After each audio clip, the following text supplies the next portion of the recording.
एक होता है कि इस ज्ञान की लेबोरेटरी में, अंतर्मुखता की लेबोरेटरी में ज्ञान का मंथन होता है। दूसरा है स्वरूपों का प्रयोग। अलग अलग ज्ञान के स्वरूप बाबा ने बताए हैं, क्योंकि अंतर्मुखता की अवस्था है ही साकार में आते हुए आकारी स्थिति में स्थित होना, सूक्ष्म से काम लेना है। और जो भी हमारे स्वमान के टाइटल्स दिए हुए हैं वो सारे हमारे सूक्ष्म रूप है, उसका प्रयोग करना है। बहुत मजा आएगा। फरिश्ता का प्रयोग, लाइट हाउस का प्रयोग, माइट हाउस का प्रयोग, अलग अलग बाप के साथ संबंध का प्रयोग।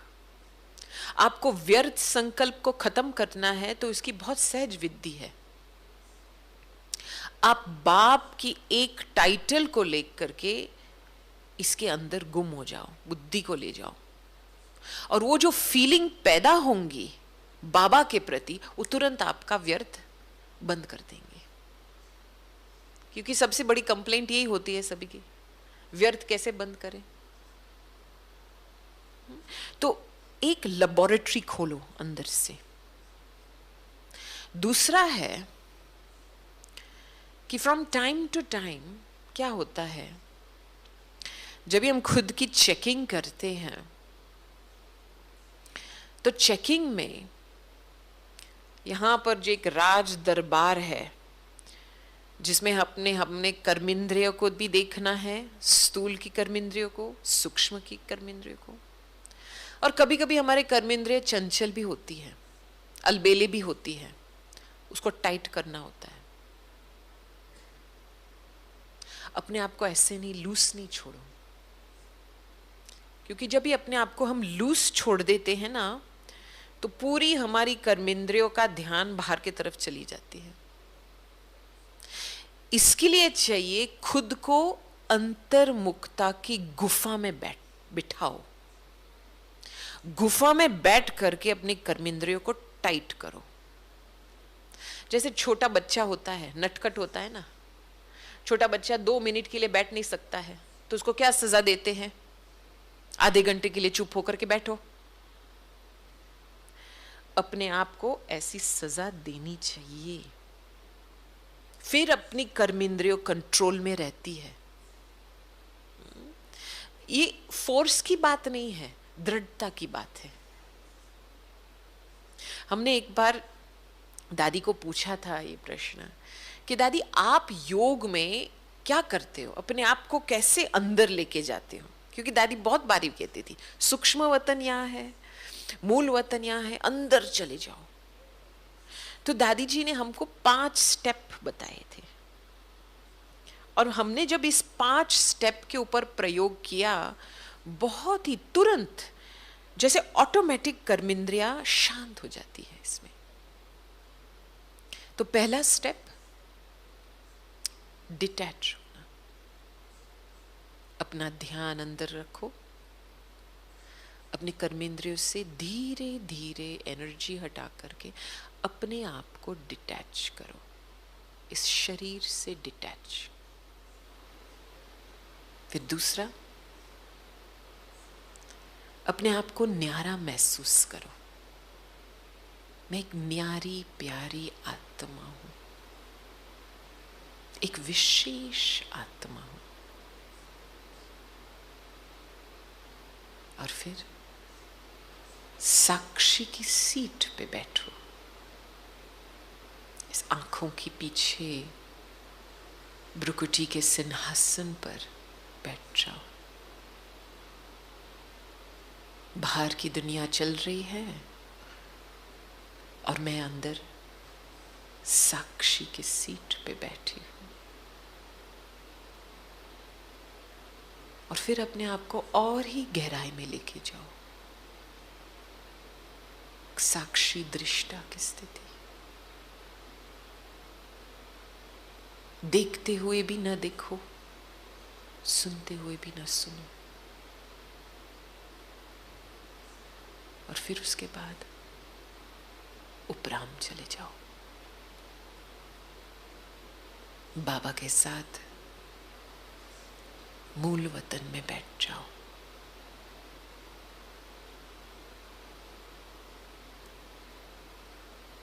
अंतर्मुक्ता के गुफा में बैठते हैं तो ये काम करना है, अपने को डीप रीति से अंदर लेके जाना है।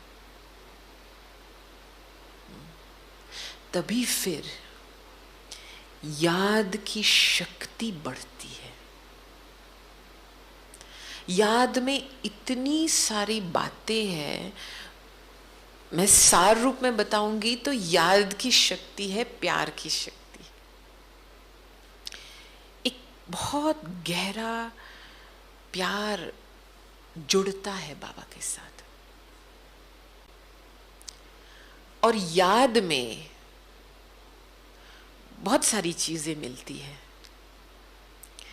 चिट-चैट में हम जब दादी जी के पास चिट-चैट करते थे तो बहुत ऐसी अच्छी बातें निकली कि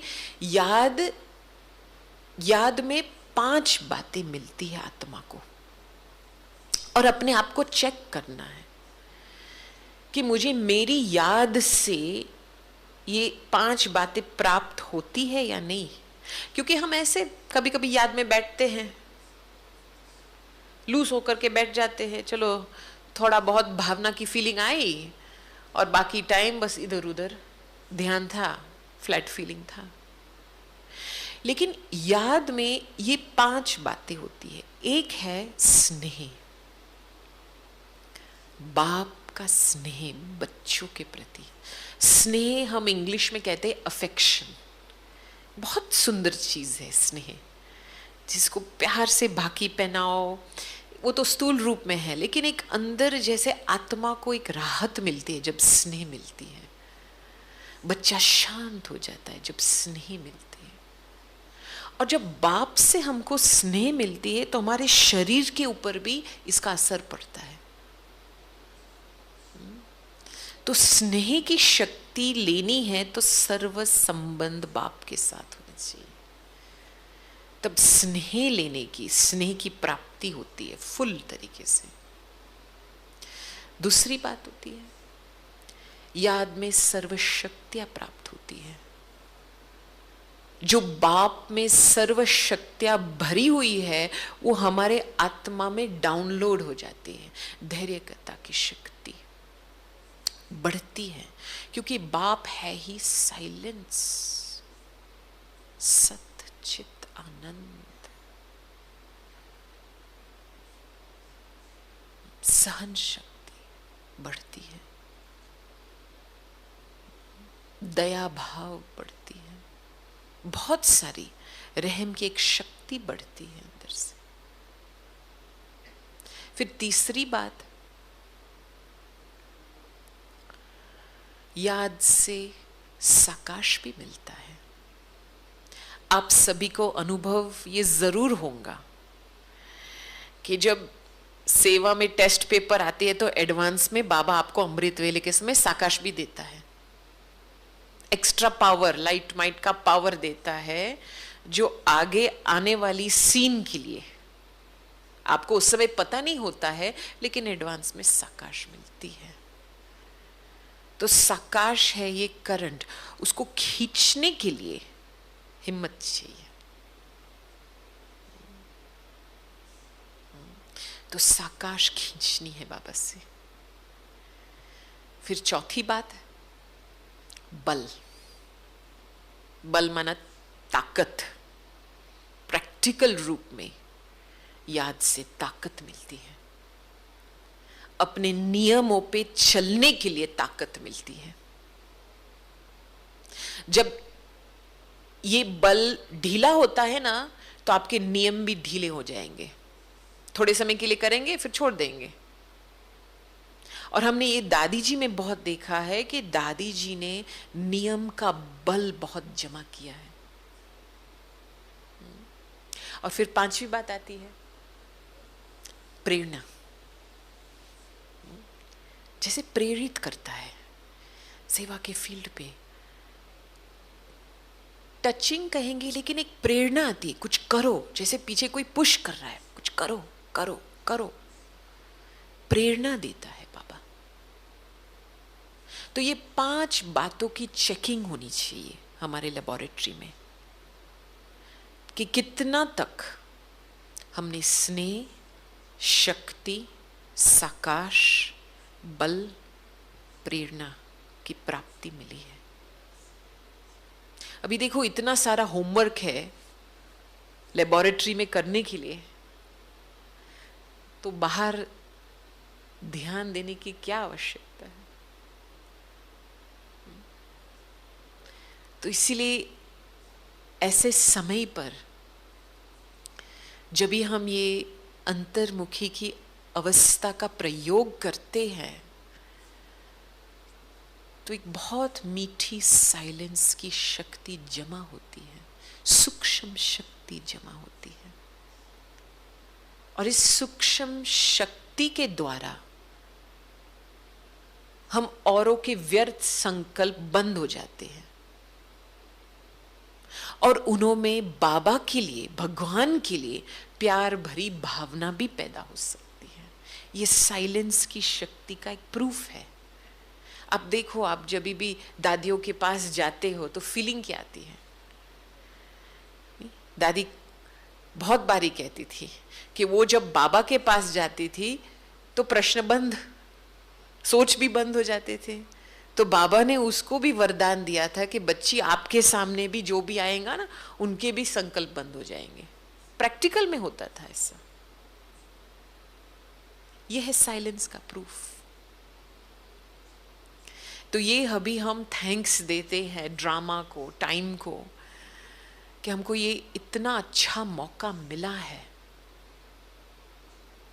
पूरा जमा का खाता को भरपूर करने का। तो हम पूरा इस टाइम का फायदा उठावे,